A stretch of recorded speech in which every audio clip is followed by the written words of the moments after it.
we're good to go. It's just usually a bit of a delay. Sorry, welcome in. This is No Views show number 10. Excited as could be for this one. Joining us today from Calgary, the legend, the big fella, the Deves, Mr. Devin Kohlhauser. How are you doing today, sir? I'm good, Philly. How are you, man? It's been a while. We haven't been able to catch up, and I haven't been able to sit down with you for a while. So it's good to see you through the phone, It nonetheless. has. It has. I'm doing splendid. For those who do get a chance to follow along on YouTube and then are fans of the MLB, this is Max Muncy's doppelganger. Um, I'm sure you still don't know who that is, despite every time I tell you. But he plays first I've yet to base look it up. for the Dodgers and he hits dingers. And every time he steps to the plate, I'm like, hey, there's Steve stepping up here, batting 275, having a nice little season. Pretty big sports guy. Honestly, can say I've never played one single day or one single game of competitive baseball in my life. Baseball, softball, nothing. That's one sport I have not touched, and it's really disappointing. I love it. I don't really follow it, but I look for a softball team every year, and I just can't get anybody to sign a free agent. They look at the Strike zone's too size. big. Yeah, they look at the strike zone, they look at the size, and they go, "This guy can't run bases," and he strikes out every time. So here I am, men's league hockey. Hey man, slow pitch. There's so many teams that need an asset like that. You're basically a giant window at first base. Say, I have hey, I got a couple friends that play like senior AA baseball, and I've gone as far as that if they'll let me suit up for one game, I'll just stand there and get hit with baseballs, and they still have they've yet to let me go. So which way do you I swing? right And throw? right. Oh, buddy, right field. Let's go. How's your hand I eye? know.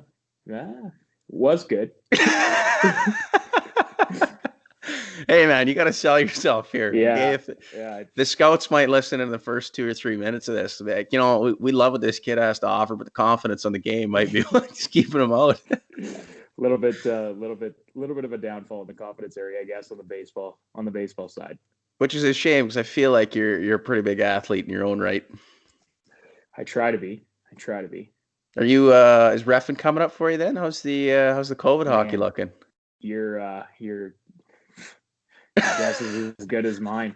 We've Nothing been yet. told we've basically been told that like Western Hockey League is hoping for December. The Alberta Junior Hockey League is hopefully trying to start earlier than that because it's easier for them to get into cohorts and I Yeah. guess assign teams to play other teams or divide it by north south and then Yeah, thinking local play as such. But the Western Hockey League being all over the western provinces, and the you run into states. some issues, and then you run into the states where things get even a little bit more dicey as like the rinks are being used for military bases, currently homeless shelters and COVID testing centers. So Yeah. as much as I'd like to say hockey takes precedent to some of that stuff, I don't know if the U.S. Army's just loading up in their tanks and moving out of an arena to let us play hockey. So They're like, it's we're hey, on the the shelf. Thunderbirds are. They're like, hey, the Yeah, Thunderbirds are supposed to be opening up here in a couple weeks. yeah, Yeah, I don't know not about gonna that. happen. Yeah, not gonna happen. But you know what? With no hockey brings more ski time. So shred the gnar, baby. I hear you're a big pal guy. Oh, buddy, you can't find skis wide enough to keep this guy above the snow. Might switch to snowboards on each foot coming up. If I gain any more COVID weight, I'm gonna have to because I'm literally gonna sink out there. So One big center binding, pow days only, yeah, yeah, backcountry, buddy. I need a set of exactly, snowshoes out there to exactly. keep me up. Yeah, Oh, that's exactly. phenomenal. See, you're one of the guys that I've always known, and I know you like summer, but you've always enjoyed winter. Always. It's I my don't get it. How do you do it, man? uh, I don't know. I've grown up my entire life like, and I never get cold. Like whether I'm on the ice or I'm outside, I just never get the sensation where I feel cold. So, um, played a lot of hockey growing up. I obviously what levels I ref and how passionate I am about that. I I used to play. No one, all yeah. drop my own name, but used to have to yes, used to have to drag you out of fights, Philly, in the wind against the Merch Madness. Remember those days? Oh man, that was, you know what? Jesus. Unfortunately, the peak of Merch Madness. I was only a fan back in those days when where is it that Aikenstale there? Barn was rocking for the Rockdale. Would have been on the crossover CJHL. I want to say 2012. Was it 2012? 2013 actually, because the first year I played this was the playoffs. Game 7, Merch Iceman, like minute 30 left. Iceman up 1, just barn absolutely rocking. St. Albert's getting behind the boys. Talking to the players, they told me that the guys were throwing loose change outside of their dressing room, so the boys might have to step on some quarters before they get on the ice, dulling up the blades a little bit. It was never easy going into the Dale. The best part about reffing those games too is at the time we were living in res, and I grew up in St. Albert, so like I knew 90% of the team for St. Albert, but I was living with the other 50% that was playing for Wetaskiwin, so it was just an absolute riot being involved in those. So man, I had a good time. But I remember as for the winter season, I mean, I don't know. I just love the snow. Like skiing is definitely one of my favorite things to do in the world. So I have naturally gravitated towards the mountains. And now that I've grown up and I continue to pursue skiing and pursue my reffing, I mean, I don't know if I can move anywhere that doesn't have a mountain. Well, I mean, being in Calgary too is clutch because what is it, an hour? Not even. Yeah, I mean, if it dumps snow, you get up at 7 and you're skiing by 8:30. So, I mean, which is unbelievable because can't beat it. I mean, Jasper, you get up at 5:30 a.m. Oh, and you hammer out there and you're just hoping it's going to be a good day. And there's no turning around. You can't be like, hey, we'll just shut her down at noon, go home. No. Took you 3.5, 4 to get here. We're going to be here a while. One of my trips out to Jasper one time from Edmonton, I actually got in a car accident. We fishtailed on the highway, went right into the ditch, and then luckily nothing was broken on the truck or anything, but we peeled out we finally dug ourselves out of the ditch, got back onto the highway, and then still went skiing. No. The boys are like, wow, I mean, nobody's hurt, we might as well ski. So how many with you? But just 4. How far away were you? Edson. Halfway. So sorry, I just dumped I saw that. That was cute. You did that on live television. Perfect. You know, it's a shame. It wasn't even a little bit. I wasn't even paying attention because, well, it's going to sink in at this point. You know what? These are just going to have to get washed after because, I mean, we're smelling like a nice little decaf. Absolutely. Probably expose myself even more. I'm a big decaf guy, so soft status secured. The reason I ask about that, and the one friend who did drive us, and it was actually my younger brother who's living with us currently. I worked the day before. I had to go to Wetaskiwin, get my snowboard, and then we left from there. So I got home. Actually, no, I didn't work. I was at a drag show where Kelsey Breeze was performing. Shout out Kelsey Breeze. Nice. Love to have on the show sometime. Absolute beauty and former manager. Anywho, got home at, I want to say just after midnight, which is fine, except we were leaving Wetaskiwin for about 5:30, 5:45. Yeah. However, the other guy was driving, hoping to catch some Z's, whatever. We're fine. Yeah. Almost an identical story. Beautiful day, though, like a spring day, but the old black ice has its ways some days. Yeah. So as I'm about to fall asleep, just starting to doze off, sun's coming into my eyes, I'm like, oh, Jesus. Trying to listen to the driver. He's like, no, man, you can fall asleep if you want. We're all good. There's nobody on the highway. All of a sudden, I wake up because my head starts going a little left, going a little right. Same thing. I'm on the passenger side, and I'm looking straight down the road, except it's outside the passenger window. That's good. And the truck nose is pointing at about a 45, increasing, heading toward the ditch. So grab the old shit handle, rock her into the ditch, and we're not even at Edson, maybe an hour out of town. Like I think what's Edson? Couple hours to Edson? Edson's usually like 2.5, depending on the day. So we're an hour and a half outside the city. We hit the ditch. My younger brother goes, well, fuck, that was pretty all right.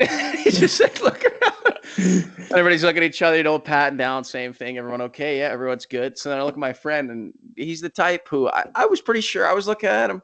I said, you know what, man, if you want to turn around, I can enjoy my Sunday back in the wind. Yeah.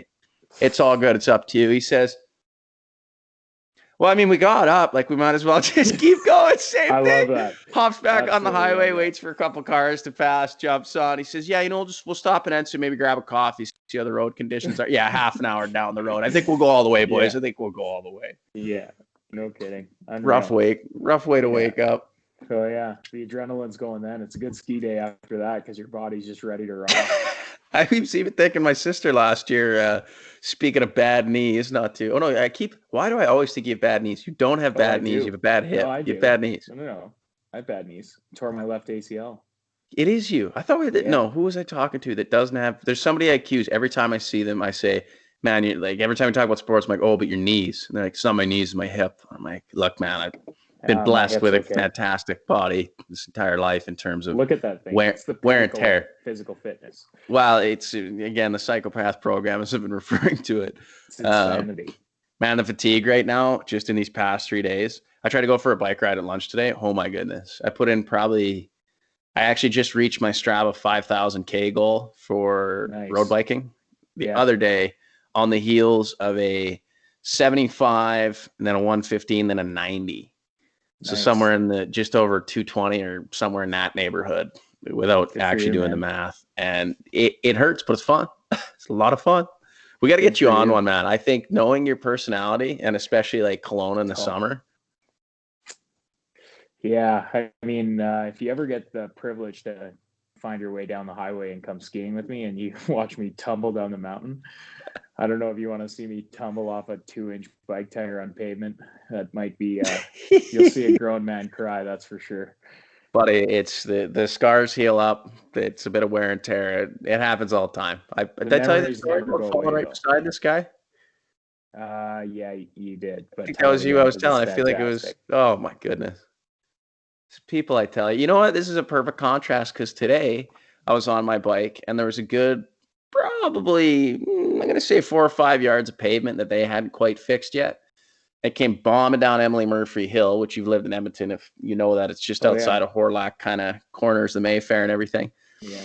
So I'm coming humming down there, heading to a left, which is a stop sign on a cyclist. So it's basically a yield if you want sign, or take your chances with getting put on somebody's grill.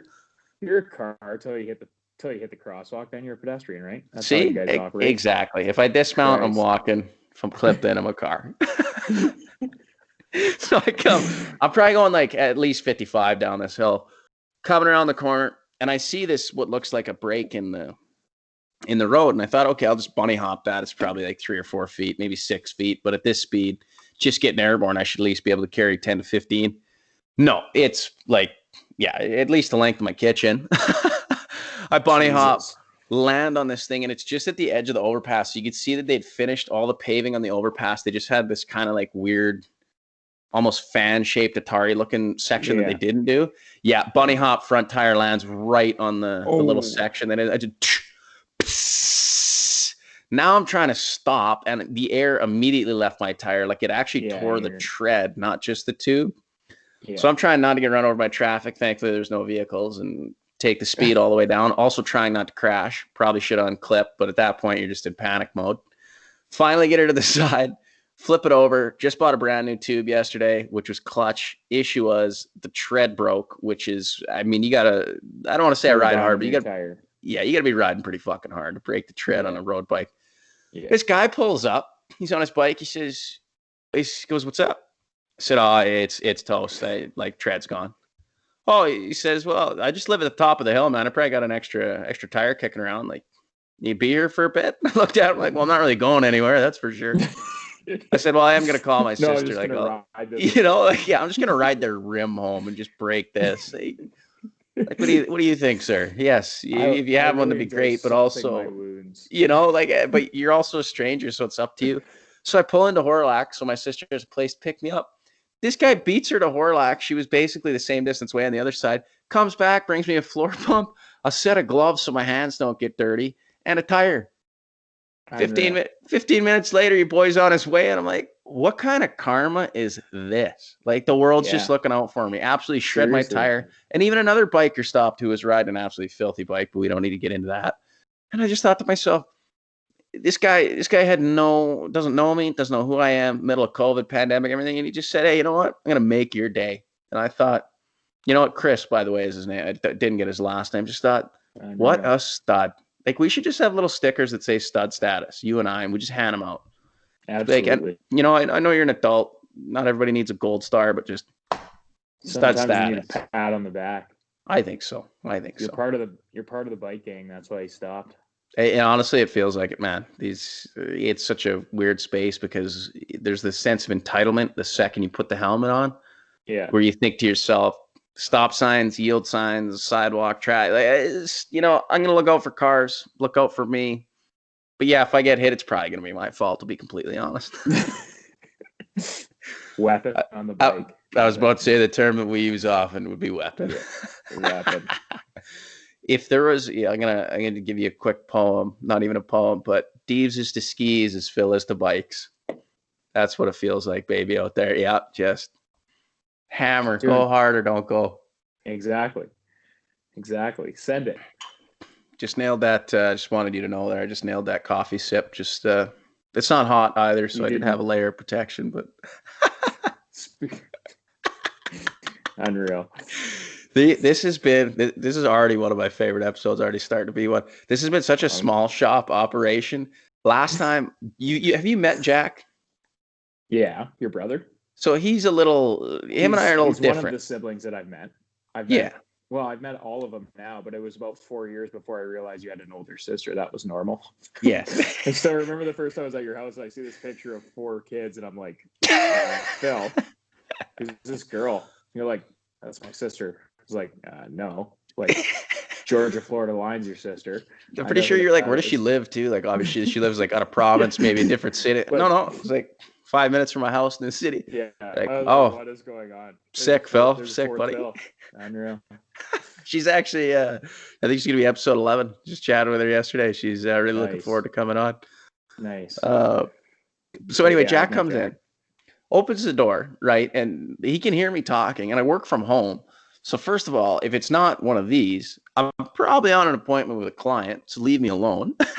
He comes in, he goes, hey. As if it was you, right? I said, yeah, just pardon me. Yeah, what's up?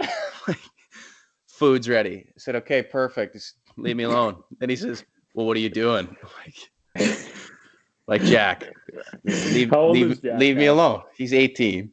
Is he still like a 6'7" mutant? Oh my goodness. Like, I remember 6'6". the last time I saw him, I was like, what the fuck? Like, you're massive now. And the time before that, I was like, he was like maybe what, like 5'5", like still going to what's it called? Was it Brentwood or? Yeah. Yeah. He was probably like 5'9", 5'10", getting around my height. Like, we knew he was going to be tall, but we thought, oh, maybe he'll peak at some point. We were wrestling. 6'5" and I look up to him now. I was just like one summer. Yeah. All right. He's probably got an inch on you. That's probably where he's at now. Probably. He's huge. Well, and him and I, you have a younger brother. We like to, mess around a little bit, get a little bit of the wrestling going. And I'm, to put it in perspective, 5'11", 170, right in the middle of welterweight. Just nice, good fighter there. Jack and I wrestled on the lawn this summer. And like, we were about 10 minutes into this. And I said, by the way, what's your tail of tape here? He says, well, 6'6". Or I'll probably keep it around 240.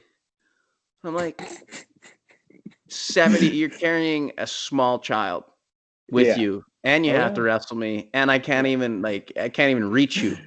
Yeah. I can barely reach you with my legs. What's your game plan here, Jack? 6'6", 240, probably try not to kill you. Have some fun. That's like try not to put you through a window here when I pick you up, get my mitts on you. Tie in a pretzel. Thank goodness I had cardio. Otherwise, you probably would have choked me out 3 straight times. No kidding. I got lucky. My brother hung in there in our battles, but he never got big enough to kick my ass. So I still have the advantage. Poor bastard. It's a weird place to be, being the younger, probably more athletic. Yet he eventually, I took him. I didn't take him on a double leg, which was phenomenal, and I really could have drove him through the ground, but I didn't want to actually hurt him, so I took him down. 3 minutes later, guy had me in just a wicked guillotine off the bottom, and I'm like, yeah, this hurts. And he goes, this is the closest to death I've been. and he looks at me and he says, I'm 3-0, right? First of a all, very Phil statement. like, first of all, not keeping track, even though I am. I'm like, secondly, I'm like, Jack, if you had 1/10 the cardio I did, you'd be 15-0. I'm like, the only reason this isn't going is because I can escape your squeezes, and I'm slinky. I'm 5'11". If I really need to run away, I can. Well, that's the other thing. You can't catch where you can't, or so you can't beat up where you can't catch. And, exactly. I don't want to say I'm fast, but, for a white guy, it's some decent wheels. You got some wheels. Oh, this has already been a slice. Okay, I actually want to ask you, because we could ham it up all day, and I'm sure we will. I listened to like 4 episodes. I listened to George's, and I listened to Mitch's, and I listened to Demir's, and I was like, we're not going to talk about any of that shit. You said to me, you got anything prepared? In my head, I said, yeah, I don't know if having like 5 to 7 stories that we're both a part of counts as being prepared. But yeah, I got like one question. That's it. It's kind of the same for every person. But other than that, I just think about doing the Harlem Shake, sending you hi, meeting you once, and all you told me was like the introduction to meeting you was like, "Hi, I'm Devin. I don't drink anymore. Do you want this booze?" Yeah. I said, excuse me, especially in residence where booze was a premium no matter who you knew. And you just like pulled this box off your top shelf. And I said, oh, good for you making a lifestyle change or whatever. No, man, not my choice. Yeah. I'd be right there in the trenches with you if I could be. And I couldn't remember who I was standing with. They were like, this is Dee's going to be a pickle next week for Halloween. I remember that, too. That was unreal. I was just like, all right, I like this guy. This guy seems like, and then it was just every party we went to. It was like Deeves is making sure that nobody's running wild, getting too loose, and if you need a ride home, your boy's here. Always made sure that everybody got home for the most part. Bertrand Harkin was the only one that I could never get home in one piece. That guy always found a way to either the one time we got him home just on another planet. As always for Bertrand, but his roommate didn't mind. he slips in the parking lot of Res, literally almost breaks his ankle, high ankle sprain out the typical 6 to 8 weeks. I was like, 6 to 8 high ankle sprain. Just keep it on your feet. Couldn't do it. He had 30 steps. Couldn't do it. Poor guy. But he was he was always one that I could never get that guy home in one piece, but he's a weapon. So. When even when I think back to it, though, we were never going to make it out alive. Just in my year alone, when we started, Knoxville's opened up that February. The ranch, once that happened, that we knew we were going for Knoxville's Thursdays, chartered that bus on Wednesday nights that left at 9:30 and brought you home at 1. It was for Ranch Wild Wednesdays. 2 minutes down the road. Remember they used to have the bus to Knoxville's that was 2 minutes down the road, literally a 4-minute walk from us. Just get on the bus at 9:30. I was like, what's the point? Yeah, you could walk there in 7 minutes. Guess what? No code check. But if you went before 10, then they'd give you 4 free drinks, so you can go and drink your 4 drinks and beat it for an hour, go back to the bus, and then walk back to Knox. I remember going for the first time, and I thought 75-cent draft was a revelation. And then somebody I went with pulled out a 20, pointed at the tray and said, I'd like to buy that tray. I'll just take them all. And the lady just said, okay, and just handed him a lunch, here's your KFC cafeteria tray. Oh, yeah. Full of 8-ounce, right out of the whatever it was, beers. And I just thought to myself, well, yeah, here we go. This is not going to end well. The $20. We drunk all night. Everybody gets a tray. We'll just sit here, make moves on women we have no business talking to. No business. Yeah. Oh, I remember getting lost a lot. I remember getting separated from the pack many, many times, many, many occasions, but always making it home. Never did make it home. Yeah, you always knew how to stray your way home. That's for sure. Got hit a few times, certainly. Never hit anybody, which is a shame. Because got fed a couple times actually. Brother, it's a shame. It's a shame. You know what? I could go in the midst of all this craziness. I wish they would just open it up one day, just to let her go. Let the idiots go. Be like, look, you have to isolate for 7 days, or go and get tested the next morning. But we're letting everybody at one day. White's opening up. Jasper's opening up. Get your gift cards out. Get the boys out. Get the limos. Go. We don't care. Everybody who's afraid, stay home. Stay home. Don't go out. The animals are going to be, we'll shut down, where Central and Pine, like Hudson's are. Just shut down that intersection. Just close that intersection. Walking only. Oh yeah. North, south, October, just cold enough so that people don't stay out too late, but just warm enough to walk around hammered. Absolutely. Hey, what do you think? Change.org. Should we start circling that around Facebook? We know there's been a lot of worthy causes this year, but I would just like to take a moment for the Dave's and Phil's Bar Night 2020. And can you imagine? Oh, we'd get lit up. We would get lit up. Unreal. That's the one thing. If you have listened to a few of the other episodes that I've been talking about with people, is like the degradation and the communication that's been kind of just slowly getting more and more convoluted. It's like you say something, then I tell somebody, and then I tell Jack. Jack tells my dad. He tells my mom, and then my mom texts you and goes, "What do you mean?" And texts you saying, "I didn't know you're not getting married." And you're like, "What?" And you're like, "No, like Beth, I'm getting engaged," and I just had that happen. So it's like, "Oh no," but I went through 5 different people before it came back to me. So I don't know. We just knew that engagement was a thing. Yeah. Yeah, no, it's crazy. How's it feel, by the way? Does it feel you feel like you had life nice little order here? I mean, I was pretty excited to do it. I mean, I definitely knew she was the one for a long time. So it was exciting. I mean, the whole process, like you don't really know what to expect. You know that you have to do it or I guess the norm is that the guy does it. So, yes. But I mean, it was kind of cool. I haven't lived with my parents for like the last like 9 or 10 years. So I got to go and shop with my mom and stuff. And that was, nice. That was a cool experience for me and her, just cause was she trying to hold it in? Mother, son. Yeah. Big time. She was probably trying not to just lose her mind, eh? Yeah. Like, I mean, I knew that she's a typical mom. Like she gets emotional about some of that stuff. So I knew like what I wanted to go get, but when I had it like picked out and kind of like knew what I wanted and wanted to go see it one last time before I actually bought it, I brought her with me, and she's like sitting there and just like she couldn't handle herself. She was having the time of her life. So that was it was a good bonding moment for me and my mom. I loved it. That's awesome. But just ear to ear. I mean, now that it's done and I guess the wedding planning is starting. It's been good. Like we haven't done a whole lot of planning as of yet. COVID is it's changing the perspective of everything.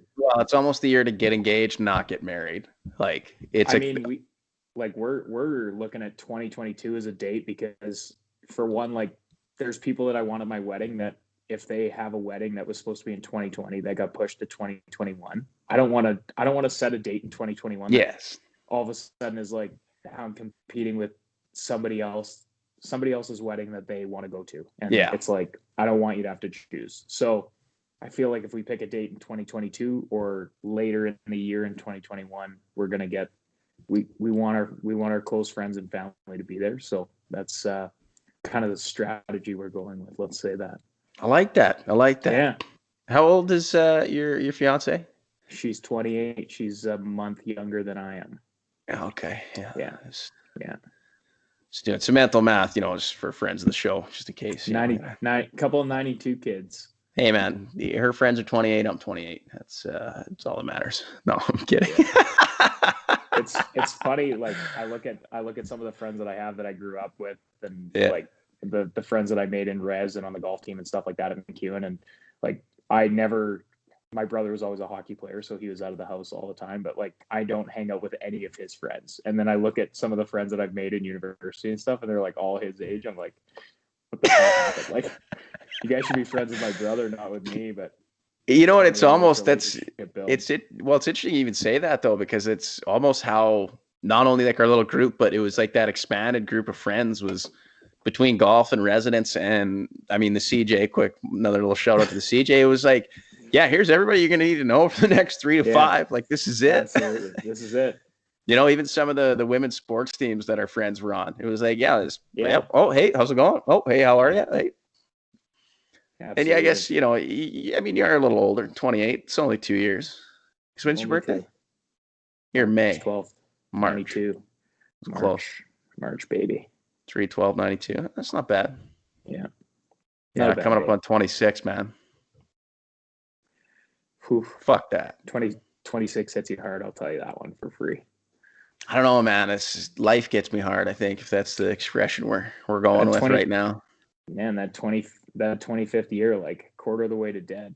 It's you get over that hump, and then it's like, holy boy. See, I gotta figure out my life here. Well, this is perfect. I don't want to quiz you on anything, but how do you measure, or how do you feel you've measured maybe your life? Do you measure it by other people or by moments, or by age even? Or you don't even think about it? I honestly don't really think about it. I mean, like I want to get married. I want to have kids. Yes. But I don't think about it as like a timeline. Kids by the time I'm 32. Yes. Like that's, I could have a kid tomorrow and it wouldn't affect me. I'm comfortable in my job. I'm comfortable with my relationship. I'm comfortable with everything. I'm going to isolate that clip, send it to Danielle. Yeah. Oh, she knows. Might just happen. You never know. She might get a little surprise. I think it's interesting that you say that, and you say that with such like ease and conviction, because I think it's going to be something that plagues a lot of people as the years go forward. And it's one of the reasons even when I said, and we were talking pre-show, a lot of people that I've talked about coming on, they say, well, I'm not going to be a good guest. But there's been enough that I've seen out of the people that I've had the pleasure of having, more than like an acquaintance relationship, a personal relationship. Yeah. You and I have been we went to Summer Sensation Fest. I'm pretty sure you were there for that. So like, baby. Like we hung out outside of school, outside of the commonalities, like outside of golf. Like you've come and played the win and done all these things. So it's just interesting because even for me, I'm working on my CFP right now. And part of me hates every minute of it. And a lot of it's overlap from like the degree and from what I'm doing at work every day, which should be, positive. And then I think it's the same thing. It's like, man, you're 26. Like you're coming up in 26. You got time. Plus, who cares? Like pick your own timeline. It's all right that you're not, exactly. And that's what I think. And even myself, like I've had a hard time thinking that way, but it seems to take a lot to get into that mindset. But once you're there, it's the main reason I wanted you on the show. Do you remember that conversation we had about success? I do, because you bring it up every time I talk to you. It's a short one, but the story, you know what? I'm only gonna ask one thing of you. Tell me about the time you got hired by Greg's. Oh, I mean, it's my all-time favorite Dave story. I was in an interview at an insurance company in downtown Edmonton. I was dressed up. I was sitting in the lobby, and I went up to the receptionist for my interview. I had an interview scheduled with one of the managers, and I had done my homework. I knew what the company was about. I won't mention the company, but I knew what the company was about, and I knew who the manager was because I had researched him on LinkedIn. Yes. So there I am, young Deeves, just finished school, and I took a business spring daisy. So yeah, so like anybody, or like a lot of people that have taken a business degree, you don't really know what you want to get into. I mean, you're like, okay, I like business. I like to do this. I like to do that. Let's see where this takes me. So I'm sitting in their lobby waiting for my interview. The receptionist goes back, says, yeah, he'll be out in a minute to grab you. I sit there. It's about 10 minutes later. Nothing happens. I go back up and see her again. And she walks to the back, comes back, sits down, is like, yeah, it'll be another minute. All right. Sat there. Another 5 minutes goes by. And then this guy with a briefcase and a coat walks by me, and he leaves the office. So I sat there for another 5 minutes, and I had recognized that the guy that walked by me was the guy that was supposed to interview me, because I knew the name of the guy that interviewed me, and I knew I had looked him up on LinkedIn. So I knew what he looked like to a certain extent. And I was pretty sure it was him that left. So I went up to her about 5 minutes later and said, hey, like, I think the guy that was interviewing me just left.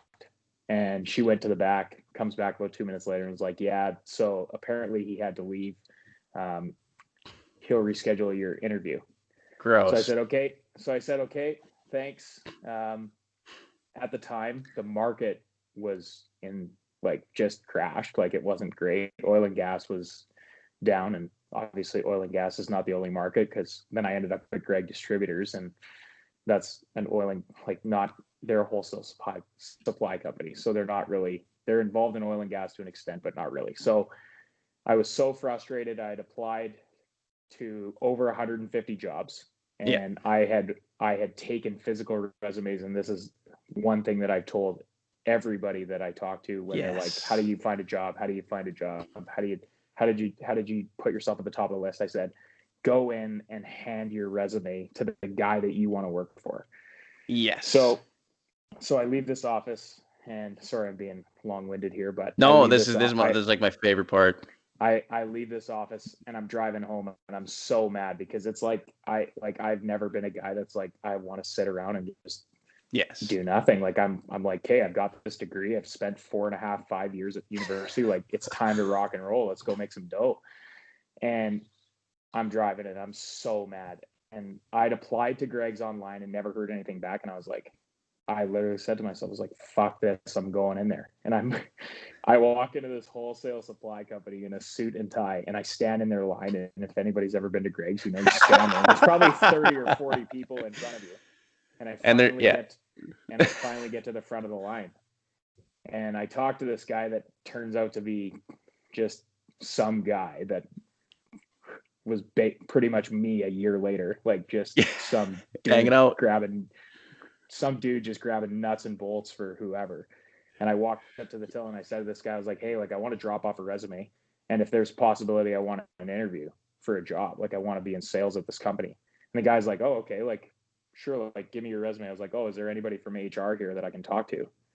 And the guy called the HR girl, and he calls up to the HR girl. The HR girl comes down and was like, hey, what's going on? And I gave her my resume, and I said, I want to, like, I'm looking for a job. I want to be a salesman, or I want to get into sales at this company. Here's my resume. Really appreciate an interview. So she's like, oh, okay. Like, let me see. So she like goes and calls another HR girl, and she comes down. She's like, yeah, we'll give you an interview right now. It's like, thank God I wore my tie. Here we go.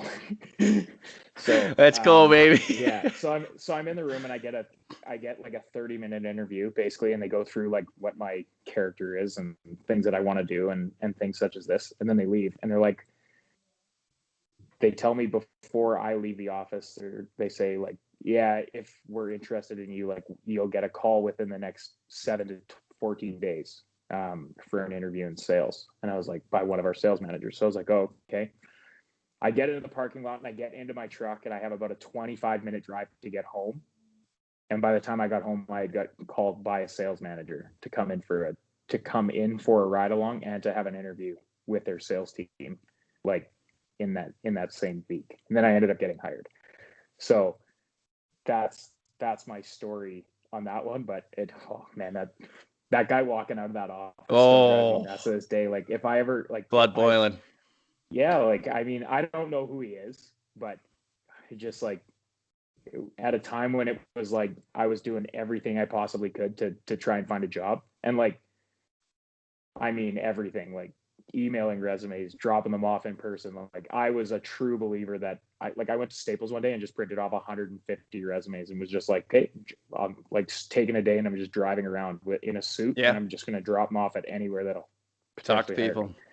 Yeah. So like, when I started doing that is when I really, really started getting called about interviews. Like, that's when I started to really get successful at it. So that's for sure the one thing that I've said to anybody that asks me, like, how did you get your job, or how did you do this, or how do you do that? The other thing is too, is like, no matter what, even if you're not qualified, apply. Like, what's the worst that they can say? No. Like, that's one thing. Like, even my brother in coaching, like, my brother's super into coaching right now, and he's coaching Bantam AA or Bantam AAA, sorry, for KC. And like, with my connection in the Western Hockey League, turns out that one of my dad's roommates in college is actually an assistant coach in the Western Hockey League. And he asks me all the time, like, anytime I see him, is like, oh, what's your brother doing? Like, is he still pursuing coaching, this and that? And he's like, and I tell him, yeah, he's coaching Bantam AAA. Like, he's going to be looking to move up. And he goes, he says, like, next time he wants to move up, tell him to call me. And I always tell my brother, I'm like, Jake, use your connections, and just like ask for a job. Like you never know when the guy's going to say yes and take a shot on a young guy. And that's like 100% apply to anything you can. If you want a job, just apply for it. You never know. There's going to be a manager out there that will take a shot on a young guy or somebody without experience. That's like, I can mold you to be what I want you to be. And that's becoming that's key. That's becoming our day and age. It is. It is. If I was a manager in my role right now, I'd want somebody that I can mold into what I want them to be. You need to be a Swiss Army knife, essentially. 100%. Like, yeah, you could be phenomenal at, say, cold calling or just being on the phone. Like, you're an absolute war room operator, but you might have no personality in person. It's like, no, you can't have that. Like, you need to be able to talk to people over Zoom. You need to be able to talk to people over the phone. You need to be able to take people out for dinner. Like, there's so many attributes that you need just to operate, that it's not only will they take a chance on you. The other thing that it reminded me of, and with this story, is just go tell them what you're going to do. Be like, hey, like, I don't know 100%. A whole lot about your industry or what, but here's what I do know, that your wholesalers don't often upsell in this, correct way, or your referral process is like, just go in there and say, here's what I would plan to do, or here's what I will do if I had this position. Because That's exactly it. And I ran into the same thing where when I got out of school, all I did was like online resumes. Wasn't looking that hard. Still working at the jewelry store, still finding if finance was where I kind of wanted to end up, and so far loving it. And I thought to myself, like, yeah, who, if I was on the other side of this and I got 150 resumes to read through and they're all off of Microsoft Word and it's just some name, it's like, man, how are you supposed to pick the best person? Like, oh, you have volunteer experience? So do 30 other people. Oh, you have these awards from sports? Guess what? So do these 25 guys and girls. Like, there's just, you almost have to differentiate before you get a chance to actually go into a company and work on whatever sets them apart from your competition. Is you have to rise ahead of the people who are ahead of you, just even on application. Absolutely. But I remember that, and the other one, the success mindset or whatever it was. I think it was off the heels of your brother getting out of junior hockey and talking to you about, what should I do? Should I try and pursue pro? Should I try and pursue the States? Should I stay in Canada? Like, what are all of my options? And whatever it was you said to him, the part I remember was, the reason you love hockey, or the reason you love like working at these things, is because you like success. And there's no better feeling than success. And he said, like, school, that's great. You get all your grades through, but I can see the piece of paper. But you looked at me and you're like, Philly, I'm getting paid now. And there's also incentive for me to be better at my job, to make more, to aid in a better lifestyle. And that's all it takes for me. There's no better feeling than success. And I just remember it was literally right outside this house. I remember sitting there thinking, damn, that's brilliant. Like, that's just so, it was so simple in how it was presented, but it's so true. And coming from economics, incentives are what drive not only society, but people at an individual level, whether it's fame or accolades or money or whatever your personal desire is, that thing that when you lay your head down at night, you think today was a good day, or I'm one step closer to whatever it was. Absolutely. It's that feeling. It's going to bed going, yeah, I crushed it, or I'm crushing it. Like, there's some way or some wavelength that you're on where you just know, like, yes, just, it's going to suck. When the times when it does suck, I'm going to have to eat shit a little bit, but such is life. However, when, say you're 45 years old and you and Danielle and the kids are sitting on the lake lot somewhere in BC, and you're just sitting there having, having a bevy, a little gin and soda, no gin, little lime, maybe a little spritzer in there. And you just think to yourself, I stood in line at Greg's Distributors. I was 26, 25 years old, whatever it was, right? And you think, wow, what if I never went in there? And I think that's what's hampering a lot of people, is we're so used to living in an instant world that people are waiting for instant success. And then I think about Kevin Hart. Everybody wants to be famous, but nobody wants to work hard enough. 100%. And in this age, like, I think it's one of the most prosperous times, in the sense that there's guys who work for Red Bull who were riding their skateboard for the past 15 years, who now are just doing ridiculous drop-ins and places. And Red Bull's like, we'll sponsor all your gear, everything, maybe give you 20, 30 grand a year. And guess what? You're a Red Bull ambassador. Yeah. Cheers. Keep creating 100%. This content. Like, let's go. Like, just find something to do for somebody, and just, never stop grinding, I guess, if there's any giant. I just watched the movie Free Solo for the second time the Oh, other day, and I watched it with my parents, and that's like a perfect sweaty example. Like, palms. that guy loved rock climbing so much, and he became so good at it and so passionate about it, it just became a career. I saw that. I left a work meeting to go see that movie. That guy's insane. We were running late, and I said, I hate to do this to you, and I'm not this person because I'm really not. I'll sit through an hour and a half, 2 hour presentation if it was scheduled to be for half an hour, just out of respect. I'm not a leave class early kind of guy. Yeah. And I just looked at Greg and I said, I gotta go. And he's like, where are you going? And I was like, I'm going to watch a movie. And he was like, excuse me? I said, it's playing once this week at 2:30 at City Center Cinema 9. I'm going to watch. Sitting there, full suit, just got an insurance seminar for which I cut short, or the guy was running a little long, can't remember. And I remember about halfway through that movie when he did his first attempt up El Capitan, where he said, you know what, fuck it, I'm not doing it. He gets and spooked. My hands were sweating. Like I was undoing buttons in the theater because I was so like I felt like I was in his shoes. Man, I was that whole movie I was just like, this is actually insane. But that part in particular, I kind of laughed because I was like, I wish they would have told us how he gets down. So like he gets spooked. So does he climb down, or does somebody like throw him a rope so he doesn't like climbs? You're not gonna do it. So like, did somebody give him a rope, or did he just turn? Hey, we got the crash pad, eh? Yeah. Can you see it? Just looks like this little dime down there. Got the jump. Jump. It's just, it's amazing. I mean, that in general, the fact that he scaled that no rope, as phenomenal as you can be. I love the mental side of everything. It's why I run. It's why I bike. It's why I do the trail races, because if you can get through any moment physically like that, learn about who you are in those moments, then sitting through any presentation, any client meeting, any seminar, whatever it is, you think, oh yeah, no, I can do this. Like this is not hard in comparison. Yeah, I remember watching that movie and thinking, my goodness, what a mental giant you have to be. Because like I remember one time they had his buddy following him with the free flow cam there, kind of watching him. And I remember at one point they had this big look down shot, and he had both hands on rocks, and he had 2 feet planted as well. And then he just takes both of his hands and just leans into the chalk. Oh, and just grabs some chalk. Nothing to it. Hey, how are you? Let's keep going. Yeah, it's crazy. Just so much trust in himself. But I just wonder. I don't know. What do you think? What do you think is going to plague the next generation? What do you think is going to be something we're going to have to look out for? Social media, for sure. In what sense? Social media. Oh, man, I mean. Or why, maybe. Like I've beat it to death a little bit, but I agree. Here. There's been a time in our lives together where you've literally looked at me and be like, "Hey, Deeves, you listening?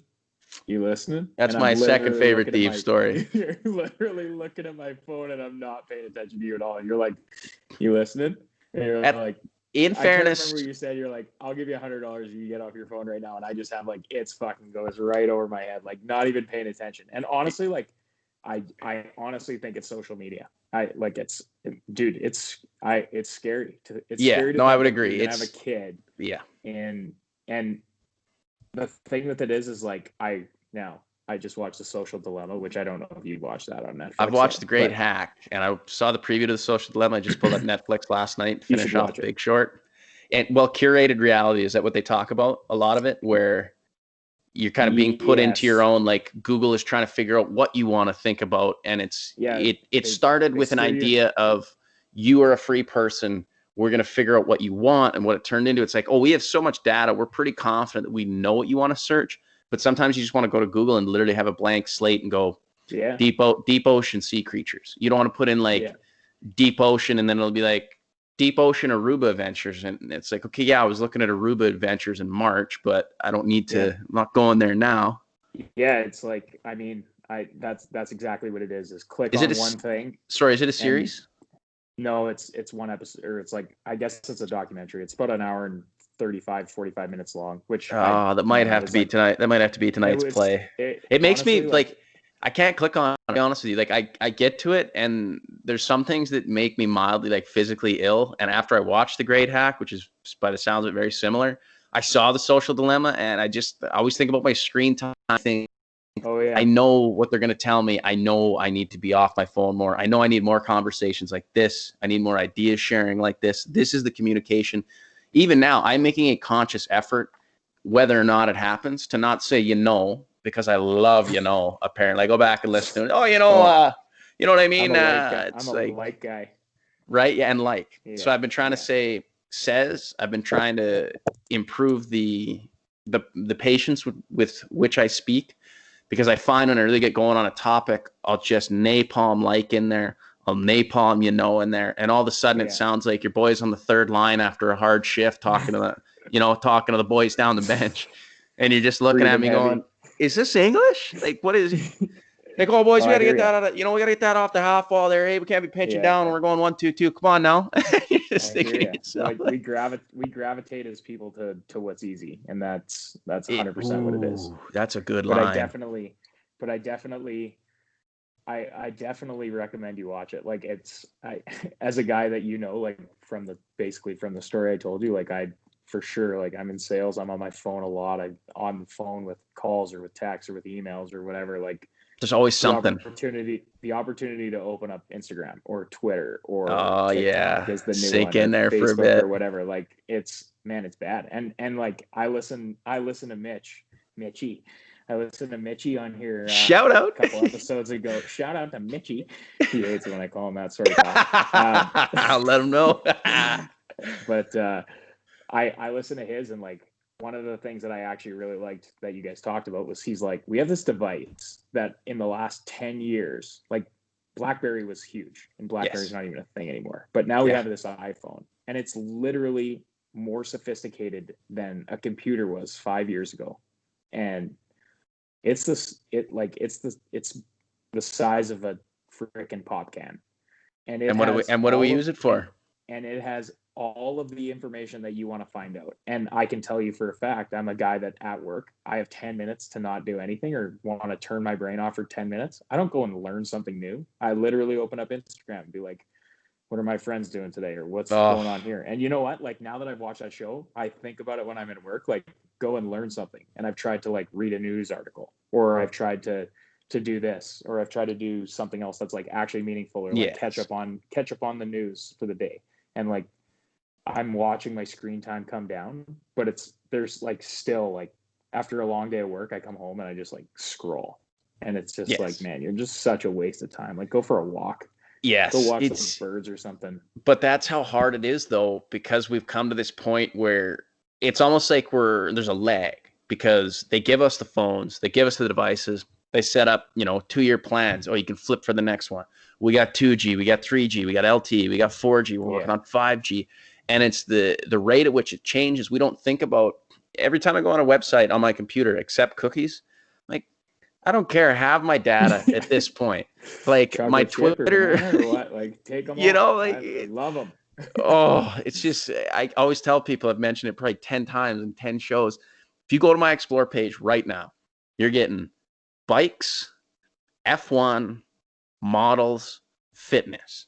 Yeah. Like, that's it. NBA highlights, not even hockey highlights, like NBA highlights, because of House of Highlights, because I've always, it's almost how I consume the NBA. I like getting all the highlights from like all the different games, and then I'll watch the playoffs. You go to my Twitter, it's golf, a couple of select friends, and some football, or like sports writers are who I follow.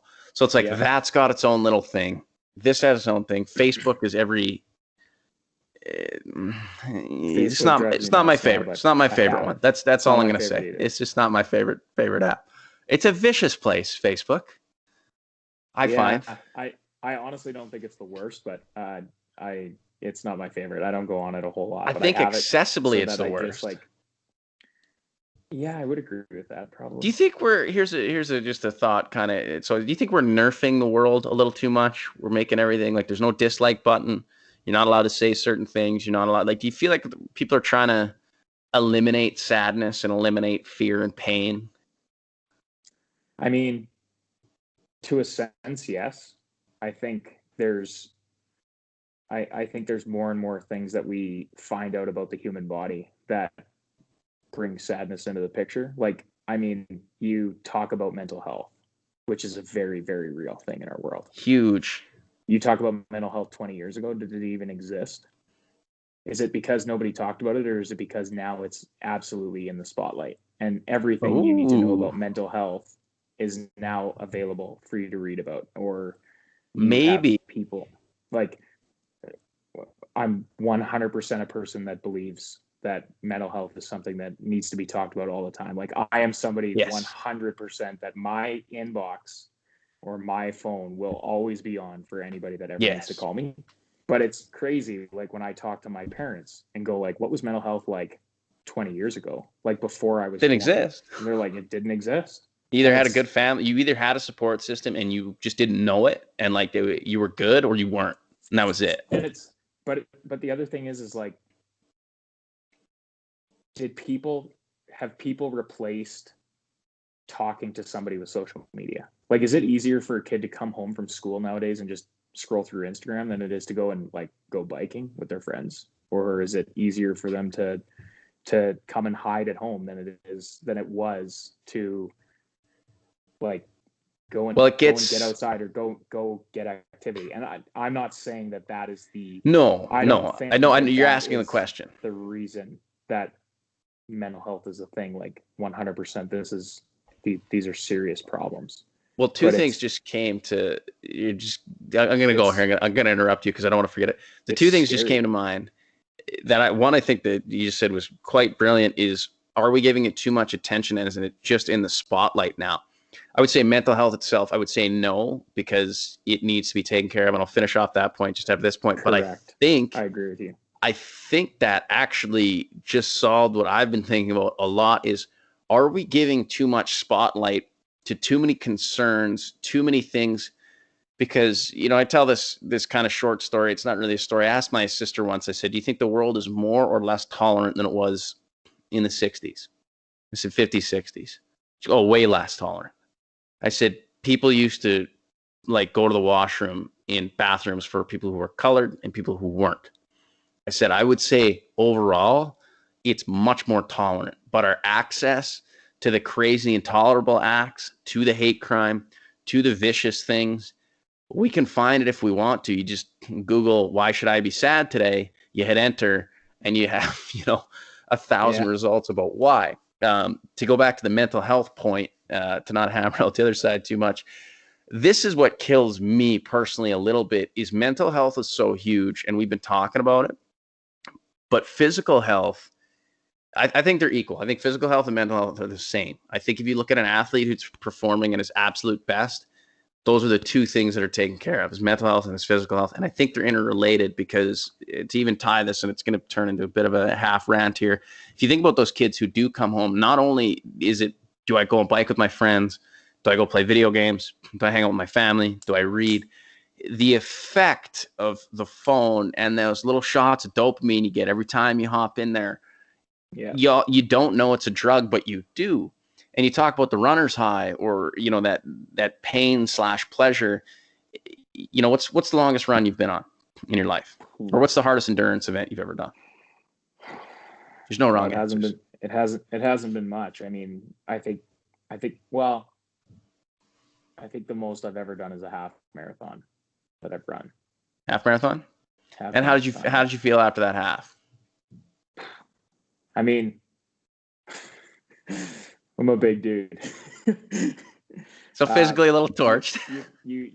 Physically a little torched. The mental side of it is, the achievement is like unbelievable. Like, this was back when I was getting into, when I did it, I was getting into the best shape that I had ever been in. And I am not even close to that level of shape anymore. But it was, for me, it was like, I knew what I was like in high school. Like, I was overweight. People don't even recognize me now. And when I ran that half marathon, it was like, this was something that I wanted to do when I started to lose weight. That was like, you're going to do it. And I got to about 16 kilometers, and a half marathon's what, like 21? Yeah, 21.1. And I was like, I got to 16 and the switch in my head flipped. It was like, you've gone 16, you can do it. Yes. Because I didn't know how long I was going to run that day. It wasn't planned. It was just like, I went for a run that day, and all of a sudden it was like, you're at 16K. Let's go. You're not going to stop. You're like, you will not let yourself stop. Yes. So the mental achievement after that after completing that was like unbelievable. I haven't felt something like that in like it's just awesome. It's tough to explain. That's the perfect. I mean, I set you up and I was hoping that was kind of going to be your answer, because I think about it, myself even today. One, I got a big chip on my shoulder that nobody knows why it's there, but part of it is, there's a photo I talked about that I saw myself in high school wearing an LRG hoodie, hair wasn't done, looking chubby, like just everything I didn't like about myself was right there. It was in that picture. And I just thought to myself, you don't have to be that person forever. Like, you're a dynamic human being. And it was the same thing. If you asked me right now, like you said, you don't have this much power in life, but if you did, it'd be crazy. If you said, Phil, you need to get off this call right now and you need to run 10K under 60 minutes right now. Can you do it? Probably.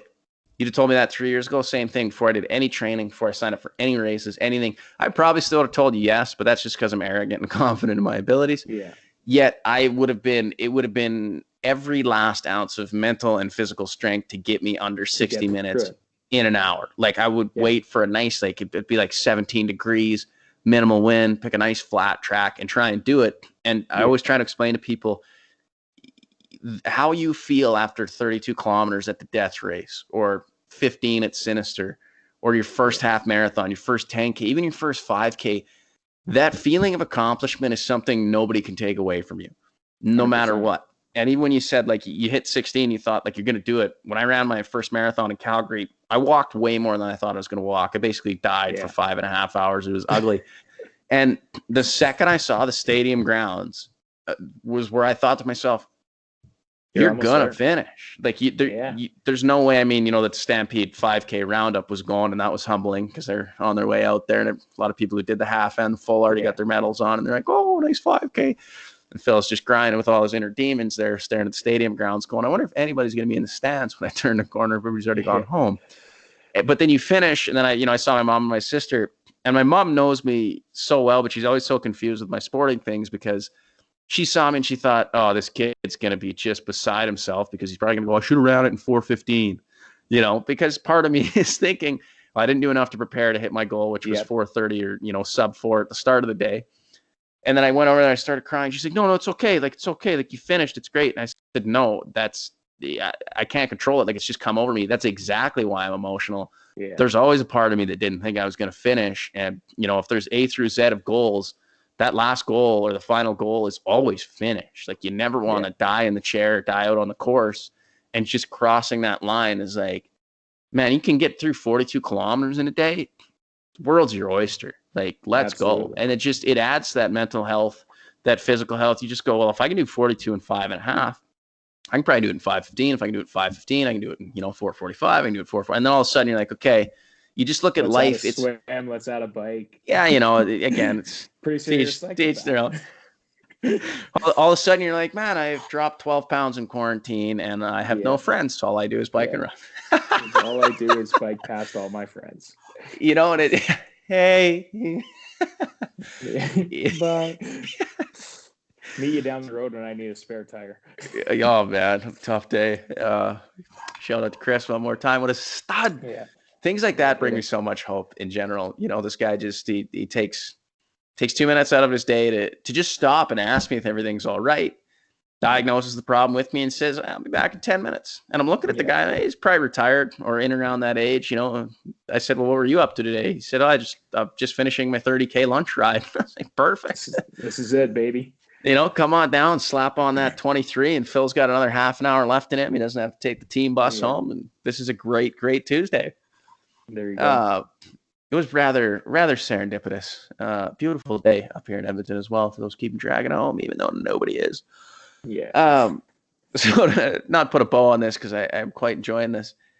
It's what this whole show essentially came down to, and why I started it, because I consider myself now probably more introverted than I thought, because of my want to prioritize. Like, I'm uncompromising. I got invited to a party on Saturday, and I knew I was biking Saturday and Sunday, and I said, no, it's just not going to happen. COVID or not, you boys got to put in kilometers. So not going to happen. I mean, ask me about a few other extracurriculars. We got different views on those, but that's fine. But that sounded really bad. And you know what? It's not exactly what I wanted to say. Anyway, it doesn't matter. But yeah, I think what I'm trying to implore on people, and it's been a bit of a center of the guests I've had on, is whether or not we have talked about it. And you know what? I am going to tell that story about you on your phone because I love that story too. It's recognizing what you can do if you put your mind to it. And if you could break down the mountain into a bunch of little steps and little tiers, little plateaus, you can achieve a lot. Whether or not you hit, if your ambition is to be a world champion at something, you may not hit it only because there's another 1,000 people just like you working just as hard or trying to maintain that level. Yeah. But goddamn, you can get pretty far no matter what, and you're gonna feel pretty fucking good if you do it. Yeah, absolutely. Or am I wrong? I still remember that conversation we had outside that house you're sitting in right now. That we talked about that, and I remember I said to you, I said, man, like the success is fun now. That's it is. It becomes the game. The fun is the success, and that's I'm a big success chaser. So it is. So I just want to, because I'm going to ask you one more question, but I want to tell the quick story about Deves and the cell phone. The story goes so that this is so bad. The only reason I like this story. The only reason I like this story is because it was the first time ever that somebody was. First of all, you actually said, like, yeah, you're right. I didn't listen. But it was the first time because I've done it to a lot of people, but it was, I don't know, maybe it's part of me being just who I am in terms of how I relay information and being very calculated from time to time. But we had just come home from somewhere, and we had decided to meet at the stadium parking lot because it was easier for, I don't know if I was living here at the time, but I just remember stadium parking lot is where a few of us parked. Everybody was there. And you dropped me off, and I got out. And we were having a conversation that we were just finishing as I was exiting the vehicle, and then opened up the door again. And I said, man, like today was an absolute slice. It's been a real pleasure. And you said, yeah, it really has been. Like, thanks again. But you also, I could see, because now I'm in the back seat and I can see you in the front seat. You're buried in your phone. You're buried in your phone. So I took the effort on my part. I said, you know what, I'm gonna put a big "go fuck yourself" in the middle of I'm gonna have 3 sentences. And the middle one's going to be, and Alex should go fuck himself. And I'm going to finish with, thanks again for the ride, man, like beauty day. So I just said, like, hey, anytime you want to do that again, let's go golfing. I'll probably go home right now and go fuck myself. But yeah, thanks again for the ride, and we'll see you around. And you, without missing a beat, you said, yeah, man, for sure. Like, we'll see you later. And I said, yeah, and I'm pretty sure I said, I'll give you $100 if you can explain to me the last 3 things I said. You said, yeah, we had a great day, and you said, thanks for the ride. Like that was it, right? I said, as a final answer. And you're like, look, man, I'll be honest with you. I was on my phone. And I said, Deves, I swear to God. I said, I'm going to go home right now and go fuck myself in between those 2. Did you hear it? You said, you're fucking with me. You're like, yeah, right, you did. And I said, I swear to God. I remember it vividly. I still think about that when I'm playing on my phone some days. I'm like, fuck, I'm such an ass. It's like going to a restaurant and I see somebody pull out their phone and I'm like, oh, do you not want to talk to, like, we can talk later if you just want to eat ramen and stare at each other, but just put it away.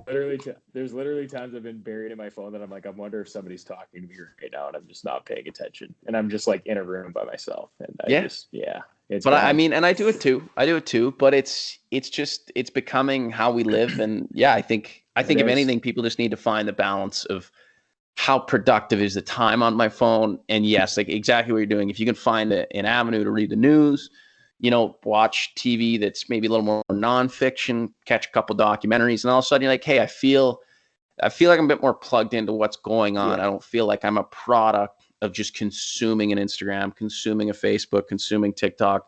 You at least understand how these things came about, why they could potentially, like the thing that really scares me is we have all this knowledge at 25 and 28 about the effect it's having on us.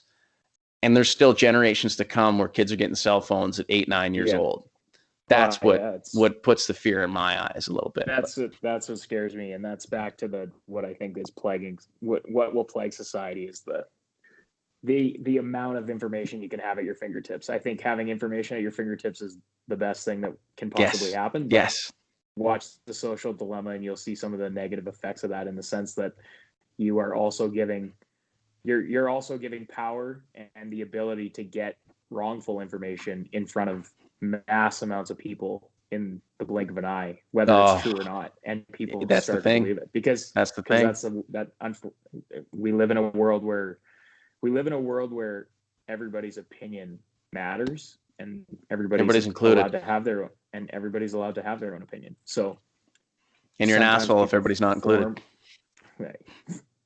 And you're an asshole if you don't believe somebody else's opinion because you stand on the other side. So right, it just becomes this strange war of ideas.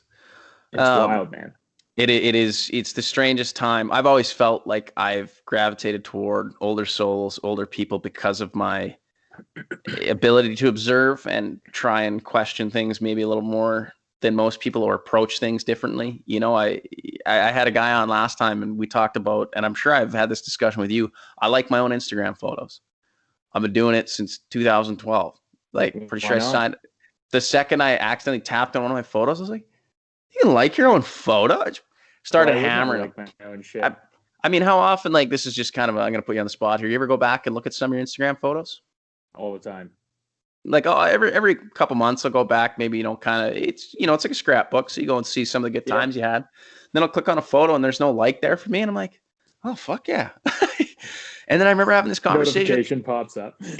Feeling good's post. What's up? Feeling good. Who's this beauty? Like, I should DM this guy, just having a conversation with myself for an hour. Like, you have a good day. You have a good day too. I just said that. Oh my God. Anyway, it's too much. It's too much.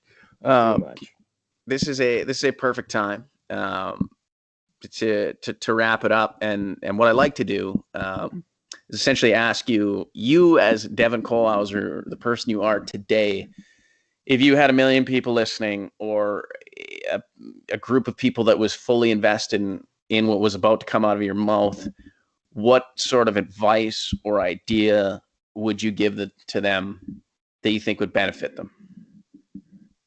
Oh, wow. And we've had, well, no, I'll give you a minute, because we've had answers as far as from like brush your teeth in the morning to, that the world's your oyster and everything in between. Brush your teeth every morning. Whoever said that's an absolute legend. My mom would agree. As a dental hygienist, she would agree.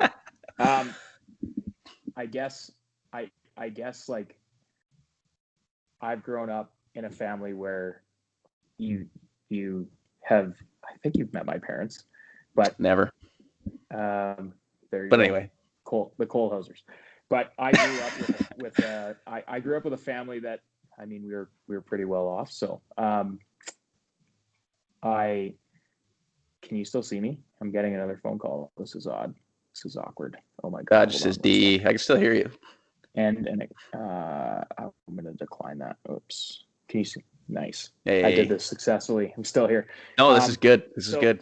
I guess what I would say is, when things get hard, remember that what is hard for you is not hard for everybody. So I grew up in a family where my dad is in the same profession as your mother. Mama Phil, love her to death. How we doing? I saw she was a guest appearance on Mitchie's, which I was devastated she wasn't a guest on mine, but that's okay. But anyways, I grew up with a father in the same profession as your mother's. Seen a lot of things that 99.9% of the world will not see in their lifetime. Yes. He would always remind me that when I would get angry or I would get upset that something did not go my way, he would say, the problems that you are having today are literally some of the best days that the people that he deals with on a regular basis are having. Like, none of my problems even equate to any of theirs. So I guess my advice is, take a step back, take a glance at what's happening in the world around you, and look at the aspects that you can control in your situation, and then be mad for 5 minutes and move on with your day. And I have this conversation with Danielle all the time. She's trying to write her national exam for her physiotherapy, and COVID is not allowing them to write. She was supposed to write in June, and now she's supposed to write in November, and there's talk that it's going to get pushed back.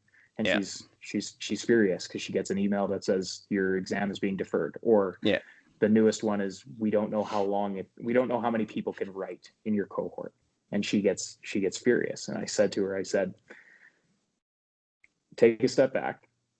In this situation, what can you control? Yes. She's like, well, I was like, can you change the exam date? Can you change where you write? Can you change how many people write? Can you make COVID go away? And the answer is no to everything. So I said, okay, get mad for 5 minutes and then move on. Keep studying. Get ready. Exactly. Get as ready for it as you can. Yes. Before there's anything you can control. Because the only thing you can control right now is how prepared you are for the exam. The rest of it, you can get mad as you want, but if you just let yourself be mad until you're right, you will not be as prepared as you should be. So, yes. Take a step back. Look at all aspects of the situation. That's my advice. Beautiful. I absolutely love that. It's not great. It's long-winded, but how we do. Nope. It's all about the guests, and I'm a huge fan of that. And it just feels like the tank's been filled up again. I'm just juiced and ready to go. And if fatigue was setting in, I probably would go for a run, but my eyes feel like they're looking at the back of my head. And my quads can't go any farther today. They can't. Hey, you're spent. It's okay to have a day off, man. Gotta earn it. Anyway, stick around post show, ladies and gentlemen, boys and girls, folks, those of all gender, races, classes, everything. Mr. Devin Kohlhauser, it's been an absolute slice, sir. Fill the drill. Thanks, buddy.